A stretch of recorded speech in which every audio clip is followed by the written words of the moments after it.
यहूदियों के और बिन्यामीनियों के विरोधी जो मंदिर के काम में बाधा लेकर आए हैं, यरूशलेम के निर्माण में बाधा लेकर आए हैं, और जिस कारण से शिकायत के एक पत्र राजा अर्थक्षेत्र के पास पहुंचती है। अर्थक्षेत्र से उन्होंने सलाह भी दिया था कि आपसे पहले जो राजा कुशरू था, क्या उन्होंने सच में यरूशलेम में परमेश्वर के मंदिर को बनाने के लिए आदेश दिया है, अनुमति दिया है, और यरूशलेम के नगर को भी फिर से खड़ा करने, उसके खंडर जैसे शहर बनाओ को फिर से एक बार बनाने के लिए क्या सच में कोई ऐसी आदेश बाबेल से निकल आई है? इसकी जांच राजा वृत्तांतों के ग्रंथ में की जाए। इसलिए राजा अर्थक्षेत्र ने जब वृत्तांत के ग्रंथों को खोला था, इससे पूर्व जो राजा कुशरू था, उनके जीवन को पढ़ते समय, उनके वृत्तांतों को पढ़ते समय इस तरह से पाया जाता है कि राजा ने सचमुच परमेश्वर के भवन को बनाने, यरूशलेम को फिर से निर्माण करने का आदेश दिया था। न केवल आदेश दिया था, वह यरूशलेम को बनाने के लिए जितने लोग बंधन में थे, दासत्व में थे, बाबेल की गुलामी में थे, उन सबों को स्वतंत्र भी किया था, रिहा भी किया था। साथ ही साथ में धन और सामग्री के साथ उनको काम करने के लिए आगे भिजा दिया था। अध्यक्षता को जब एहसास हुआ कि ये काम राजा को परमेश्वर की ओर से अगुवाई में मिली, उसी काम को करने के लिए अर्थक्षेत्र भी अपना सहायता को पहुंचाता है, और इसी प्रक्रिया में याजक एजरा को बाबेल से यरूशलेम को भेजते हैं। यरूशलेम को भेजते समय उनके साथ में जितने भी गवाही है, जितने भी लेवी और जितने यहूदी आना चाहते हैं, उन सबों को लेकर जा सकता है, और साथ ही साथ में साधनों को भी, उपकरणों को भी और धन को भी लेकर जा सकता है। इसी काम में आगे बढ़ता हुआ एजरा किस प्रकार से अपनी यात्रा का और अपने कामों को वर्णन अपने वृत्तांतों में लिखते हैं, उन्हीं बातों को दोहराते हैं, लेकिन दोहरा के उन क्रियाओं के पास पहुंचने से पहले आए हम सब अपने आप को परमेश्वर के हाथों में फिर से एक बार दीन और नम्र होकर, सिरों को भी झुकाते हुए, आंखों को बंद करते हुए, पूर्ण समर्पण के साथ में जाकर एक छोटी सी प्रार्थना करेंगे। प्रार्थना में मिलकर परमेश्वर की अगुवाई के लिए, अभिषेक के लिए, सहायता के लिए एक और बार दुहाई देते हुए उनसे मांगेंगे। तो आए सब मिलकर फिर से एक बार अपने आप को खुदा के हाथों में समर्पण करते हुए छोटी प्रार्थना करेंगे। हर काम को, हर विषय को भलीभांति जानता हुआ और सभी को अपने अपने समय पर भलीभांति करता हुआ, विशेष ज्ञान समझ से परिपूर्ण करते हुए, भक्तों के ऊपर अपने विषय को उंडेलते हुए, अपने सामर्थ को लेकर आते हुए, कृपा दिखाने वाले हमारे दयालु पिता परमेश्वर, हम आपकी फिर से एक बार स्तुति करते हैं, आराधना करते हैं। दुआएं के शब्द परमेश्वर आपके दिव्य सानिध्य में लेकर आते हैं। उपासना के शब्द परमेश्वर आपके दिव्य सानिध्य में समर्पण करते हैं। आराधना का भेंट परमेश्वर आपके दिव्य हाथों में लेकर आते हैं। स्वीकार कीजिए परमेश्वर, जो भलाई आपने हम पर उंडेली है, उन सबों के बदले कृतज्ञ होकर आभार प्रकट करते हैं। ऐसे दिव्य दृष्टि प्रभु जी हमारे ऊपर हमेशा होती रहे। आशीषमान हा प्रभु जी निरंतर हमारे ऊपर उतर आते रहे। स्वर्गीय भंडार को खोलकर हमारी आवश्यकता निरंतर हम तक पहुंचाते हुए अपार रूप में प्रभु जी अपने प्रेम को प्रकट करते रहिए। सबसे बढ़कर पवित्र आत्मा का अभिषेक के लिए, अगुवाई के लिए, आपकी दूतों की सुरक्षा के लिए प्रार्थना करते हैं। सहायता प्रभु जी पहुंचाते हुए, विशेष अनुग्रह से प्रभु जी हमें बढ़ते हुए, विशेष अभिषेक में हमें चलाते हुए हमसे बातें भी कीजिए। सारी महिमा भी, आदर भी, सम्मान भी, गौरव भी प्रभु जी केवल आप प्राप्त कीजिए। दुआओं को सुनकर पिता परमेश्वर अपने द्योतरों के लिए धन्यवाद करते हुए हमारे उद्धारकर्ता, हमारे प्रभु यीशु मसीह के नाम से इस प्रार्थना को मांगते हैं। सुन और कबूल कर पिता। आमेन, आमेन, आमेन।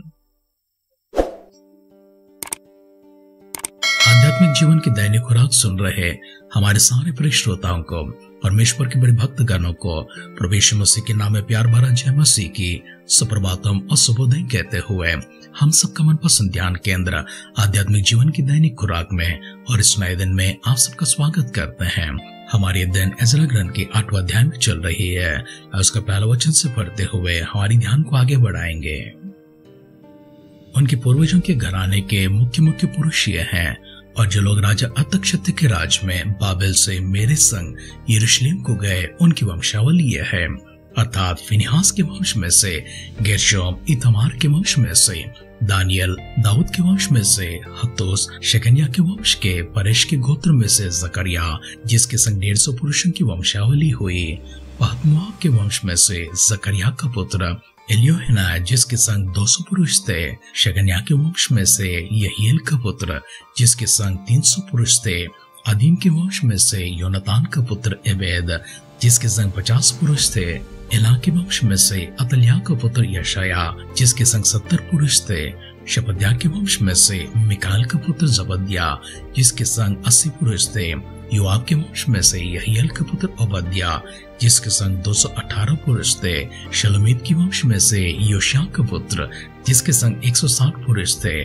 बेबे के वंश में से बेबे का पुत्र जकरिया, जिसके संग 28 पुरुष थे। अज़गाद के वंश में से हकतान के पुत्र योहन्नन, जिसके संग 110 पुरुष थे। अदोनिकाम के वंश में से जो पीछे गए उनके नाम ये हैं, अर्थात एलीपेलेत, ईएल और समाया, और जिनके संग 60 पुरुष थे। और गिबे के वंश में से उतय और जबूत थे, और उनके संग 70 पुरुष थे। इनको मैंने उस नदी के पास जो अवा की ओर बहती है इकट्ठा कर लिया, और वहां हम लोग 3 दिन डेरे लगाए रहे। और मैंने वहां लोगों और याजकों को देख लिया, परंतु किसी लेवी को ना पाया। और मैंने एलियाजर, अरियल, शमया, एलनादान, यारीब, एलनादान, नातान, जकरिया और मशल्लम को जो मुख्य पुरुष थे, और योयारीब और एलियादान को जो बुद्धिमान थे बुलवाकर इद्दो के पास जो कसियपा नाम स्थान का प्रधान था भेज दिया, और उनको समझा दिया कि कसियपस्थान में इद्दो और उसके भाई न 3 लोगों से क्या क्या करना, कि वे हमारे पास हमारे परमेश्वर के भवन के लिए सेवा टहल करने वालों को ले आए। और हमारे परमेश्वर की कृपा दृष्टि जो हम पर हुई, इसके अनुसार वे हमारे पास इश्शकेल के जो इस्राएल के परपोता और लेवी का पोता माली के वंश में था, शेरब्याह को और उसके पुत्र और भाइयों को, अर्थात 18 जनों को, और हशब्या को और उसके संग मरारी के वंश में से यशया को और उसके पुत्रों और भाइयों को, अर्थात 20 जनों को, और न 3 लोगों में से जिन्हें दाऊद और हाकिमों ने लेवियों की सेवा करने को ठहरा दिया था। 220 नतीनों को ले आए, इन सबों के नाम लिखे हुए थे। तब मैंने वहां अर्थात अहवा नदी की तीर पर उपवास का प्रचार इस आशय से किया कि हम परमेश्वर के सामने दीन हो, और उससे अपने और अपने बाल बच्चों और अपने समस्त संपत्ति के लिए सरल यात्रा मांगे, क्योंकि मैं मार के शत्रुओं से बचने के लिए सिपाहियों का दल और सवार राजा से मांगने लगा जाता था, क्योंकि हम राजा से यह कह चुके थे कि हमारा परमेश्वर अपने सब खोजियों पर भलाई के लिए कृपा दृष्टि रखता है, और जो उसे त्याग देते हैं उसका बल और कोप उनके विरुद्ध है। इसी विषय पर हमने उपवास करके अपने परमेश्वर से प्रार्थना की, और उसने हमारी सुनी। तब मैंने मुख्य याजकों में से 12 पुरुषों को, अर्थात शेरब्या, हशब्या और इनके 10 भाइयों को अलग करके, जो चांदी, सोना और पात्र, राजा और उसके मंत्रियों और उसके हाकिमों और जितने इस्राएली उपस्थित थे, उन्होंने हमारे परमेश्वर के भवन के लिए भेंट दिए थे, उन्हें तौलकर उनको दिया।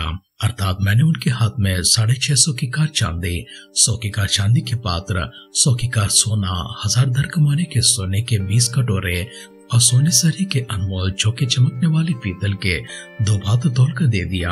और मैंने उनसे कहा, तुम तो यहोवा के लिए पवित्र हो, और ये पात्र भी पवित्र है, और ये चांदी और सोना भेंट का है, जो तुम्हारे पितरों के परमेश्वर यहोवा के लिए प्रसन्नता से दी गई है। इसलिए जागते रहो, और जब तक तुम इन्हें यरूशलेम में प्रधान याजकों और लेवियों और इस्राएल के पितरों के घराने के प्रधानों के सामने यहोवा के भवन की कोठरी में तोड़कर ना दो, तब तक इनकी रक्षा करते रहो। तब याजकों और लेवियों ने चांदी, सोना और पात्रों को तोड़कर ले लिया कि उन्हें यरूशलेम को हमारे परमेश्वर के भवन में पहुंचाए। पहले महीने के 12वें दिन को हमने अवा नदी से कूच करके यरूशलेम का मार्ग लिया, और हमारे परमेश्वर की कृपा दृष्टि हम पर रही, और उसने हमको शत्रुओं और मार्ग पर घात लगाने वालों के हाथ से बचाया। निदान हम यरूशलेम को पहुंचे और वहां 3 दिन रहे, और चौथे दिन वह चांदी, सोना और पात्र हमारे परमेश्वर के भवन में उरिया के पुत्र मरेमोत याजक के हाथ में तोलकर दे दिए गए, और उसके संग फिनेहास का पुत्र एलियाजर था, और उनके साथ यीशु का पुत्र योजाबाद लेवे और बिलग का पुत्र नोअद्या लेवी थे। वे सब वस्तुएं गिनी और तोली गई, और उनका तौल उसी समय लिखा गया। जो बंधुआई से आए थे उन्होंने इस्राएल के परमेश्वर के लिए होम बलि चढ़ाए, अर्थात समस्त इस्राएल के निमित्त 12 बछड़े, 96 मेढ़े और 70 मेमने, और पाप बलि के लिए 12 बकरे। ये सब यहोवा के लिए होम बलि था। तब उन्होंने राजा की आज्ञा महानत के इस पार के अधिकारियों और अधिपतियों को दी, और उन्होंने इस्राएली लोगों और परमेश्वर के भवन के काम में सहायता की। इज़रा ग्रंथ 8वां अध्याय का पहला वचन से लेकर अंतिम वचन तक हमने पढ़कर सुना है। हमारे इस पठ में फिर से एक बार इज़रा की यात्रा को देखते हैं। किस प्रकार इज़रा अपनी यात्रा में निकलते हैं, लेकिन यात्रा में निकलने से पहले एक डर भी थी, घबराहट भी थी। घबराहट इस कारण से, डर इस कारण से क्योंकि वे बहुत सारा सोना और चांदी और बहुत से वस्तु लेकर जा रहे थे। मार्ग में शत्रु होते हैं जो घात लगाकर बैठे होते हैं, लेकिन राजा के पास से सुरक्षा की सहायता मांगने के लिए, सैनिकों को मांगने के लिए याजक इजराइल जाता था। इसका कारण यह है कि परमेश्वर के बारे में, उनकी महानता के बारे में, उनके पराक्रम के बारे में, उनकी वीरता के बारे में और उनके भुजबल के बारे में सभी यहूदियों ने, अर्थात परमेश्वर के संतान ने, परमेश्वर के भक्त ने गवाही के रूप में सभी के सामने कहा है कि हमारा परमेश्वर पर्याप्त है, हमारी रखवाली करेंगे। जो कि उनको रीस दिलाते हैं, उनका बल, उनका क्रोध उनके ऊपर उतर आता है और परमेश्वर की अनुग्रह उनके साथ में, सुरक्षा हमेशा उनके साथ में रहती है। इसी बात से लजाते हुए, राजा की मदद न मांगते हुए, परमेश्वर की मदद मांगने के लिए उपवास प्रकट करते हैं, प्रार्थना करते हैं, आराधना करते हैं और परमेश्वर की कृपा दृष्टि को प्राप्त करते हुए, अनुग्रह को प्राप्त करते हुए, सहायता को प्राप्त करते हुए सुरक्षा के साथ में यरूशलेम तक पहुंच जाते हैं। मार्ग में 3 दिन उनको रुकना पड़ा। वहां पर उन्होंने दूसरे गवाहियों के लिए, लेवियों के लिए देखा था, लेकिन उनमें से कोई याजक ना मिले थे। इसराइल के वंश में जितने भी लोग हैं उन सबों के संग लेकर यरूशलेम पहुंच जाते हैं। यरूशलेम पहुंचने के बाद परमेश्वर के बलि चढ़ाते हैं। इसराइल के पक्ष में होम बलि और पाप बलि के निमित्त हर एक गोत्र के पक्ष में एक एक बछड़े को चढ़ाते हैं और अन्य पशुओं को बलि के रूप में, होम बलि के रूप में चढ़ाते हैं। परमेश्वर की अनुग्रह दृष्टि उनके ऊपर थी, सहायता उनके साथ थी। इसलिए जितने लोग वहां से निकले हैं यात्रा में सुरक्षित पहुंच चुके हैं। अगुवाई में परमेश्वर ने चलाया है, सहायता उनकी की है, मदद उनकी की है, एक गवाह के रूप में खड़ा किया है। मंदिर के काम के लिए जितने भी उपकरणों को वहां से राजा के हाथ से लेकर आए थे उन सबों को वहां पर सौंप देते हैं। तौल को उन्हें दिया जाता है, सारे पात्रों को दिया जाता है, सोने के, चांदी के, पीतल के, हर प्रकार के वस्तु को वहां पर रखा जाता है। जिम्मेदारी के साथ में सारी वस्तुओं को परमेश्वर के भवन में पहुंचाकर विश्राम को प्राप्त करते हैं। शेष बातों को कल के ध्यान में देखेंगे, लेकिन आइए अपने आप को परमेश्वर के हाथ में समर्पण करेंगे। वचनों को समाप्त करने से पहले अपने आप को दीन नम्र करेंगे। हम भी परमेश्वर के पास जाकर उनकी सहायता के लिए उपवास करते हुए, प्रार्थना करते हुए, मदद को मांगने के लिए, परमेश्वर की सुरक्षा हमारी ओर होने के लिए, हमारे ऊपर परमेश्वर की अगुवाई होने के लिए अपने आप को फिर से एक बार दीन और नम्र करेंगे। प्रार्थना में सहमति के साथ में सब मिलकर आगे बढ़ेंगे। धन्यवाद करते पिता परमेश्वर एक और बार आपकी अनुग्रह दृष्टि के लिए, आपकी सहायता के लिए, आपके अभिषेक के लिए, अगुवाई के लिए।